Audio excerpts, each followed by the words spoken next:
నడమనే ఆర్ఎండ్బి శాఖల చీఫ్ ఇంజనీర్గా కొలువు ఎలుగబెడుతున్న మోహన్ నాయక్ అనే ఓ పెద్ద సారు ఏసీబీలకు దొరికిపోయిండు.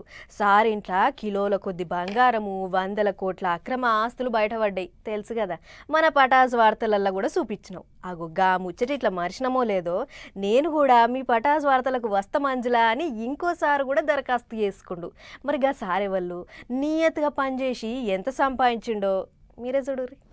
అది సర్కార్ ఆఫీసర్ అంటే గీ మాత్రమన్నా ఎన్కేయాలి, లేకుంటే చుట్టాలు పక్కాలు దోస్తుల ముంగట ఎంత నాదానైతాం ఏం కథ తలకాయ కూడా ఎత్తుకోలేము. అందుకే ఈసారు సర్కారు కొలువు చేసుకుంటూ మస్తు చెమట తీసిండు. ఇక అసలు ముచ్చట్లకు పోతే ఈ సారు పేరు నరహరి.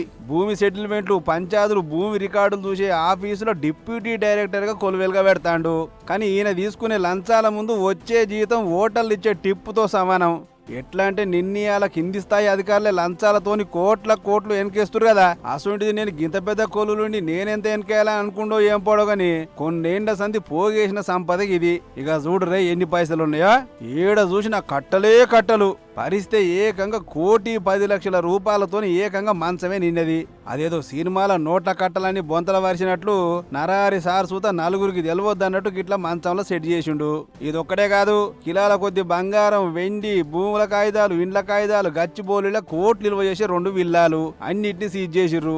ఏది ముట్టుకున్నా కోట్ల ఇవ్వారమే. అందుకే ముందు జాగ్రత్తగా ఏసీ బోల్లో ఎప్పుడన్నా దాడి చేస్తే దొరకొద్దన్నట్లు వాళ్ళ తమ్మునింట సుత కొంత ఆస్తి కాగితాలు దాచినాట. ఇక ఆడికి పోయిన అధికారులు అవి సుత సీజ్ చేసిర్రు. ఈడికే ఒడవలే, బ్యాంకుల కోట్ల రూపాయలు దాపెట్టి ఉంటాడని అనుమానపడ్డ అధికారులు ఆ బ్యాంకు లాకర్లను సుధా కొలని చెప్పని పెట్టుకుర్రు. ఇక మరి అవెంత పట్టుబడియో ఏమో గాని ఏసీబీ దాడులలో ఇంత మొత్తంలో పైకం ఎన్నడూ దొరకలేదు. నరహరి ఆ రికార్డు కొట్టిండు అని చెప్పకనే చెప్పిండు ఏసీబీ డిఎస్పీ శ్రీధర్ సారు.